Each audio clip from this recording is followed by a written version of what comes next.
Yes, words. Words, many words. Oh! Hello! I'm Gilligan O'Malley, monster historian and former bare-knuckle boxer. Yes, I used to box in the mean back alleyways with many bums and vagrants and people of that ilk. Yes, me and old Bare Knuckles here had some great fights on the mean streets of London. But that's not important. No, today we are here to talk about the history of zombies. The history of zombies is actually quite closely tied to the history of humanity, and it begins with the creation of man. In the beginning, there was Adam and Eve, and Stephen McPherson III. They were all happy and gallantly lived out their lives in the Garden of Eden. However, one day, Stephen sadly died, because he choked on the fruit from the Tree of Life. But as this fruit became lodged into his system, he became reanimated, and the first zombie was born. Now, Adam and Eve never really liked Steve, so they were put off by this, and made a customer service complaint, and God took care of the problem. Now, normally, this would spell the end for zombie history, but thankfully, many years later, in ancient China, we get a new breed of zombie. An aggressive, fast type of zombie that's completely invulnerable, even though it does have the odd quirk of hopping around with pieces of paper stapled to its head. Is that right?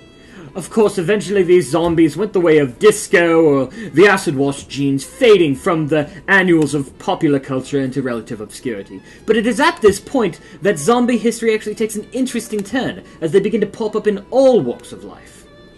Why, everyone remembers Caesar Damian, who was only actually allowed to rule for 1 full year in the Senate before his lower jaw rotted off and he was forced to retire, but not before he enacted the decree that every future Caesar must eat a brain during their inauguration. That's a proud tradition that's still carried on in Roman government today.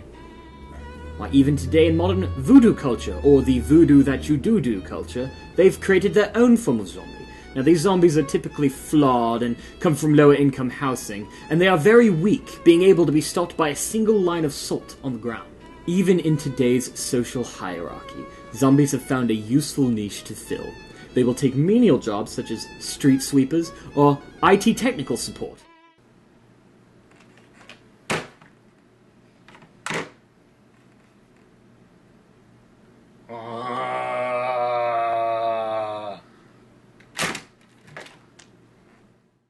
Even found their way into the entertainment industry, finding roles in the great screen gems of old.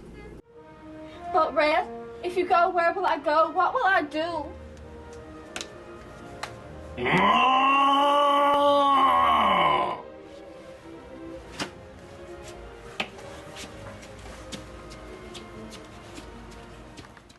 So even in today's modern business world, it's not uncommon to hire zombies or find them working at the local stores. Where's the police? Open up! Although apparently, slavery and kidnapping are still illegal. This has been Monsterpiece Theater. I'm Gilligan O'Malley, saying if I could bottle it and sell it, I'd be rich. See you later, America. You'll never take me alive, coppers! Ah!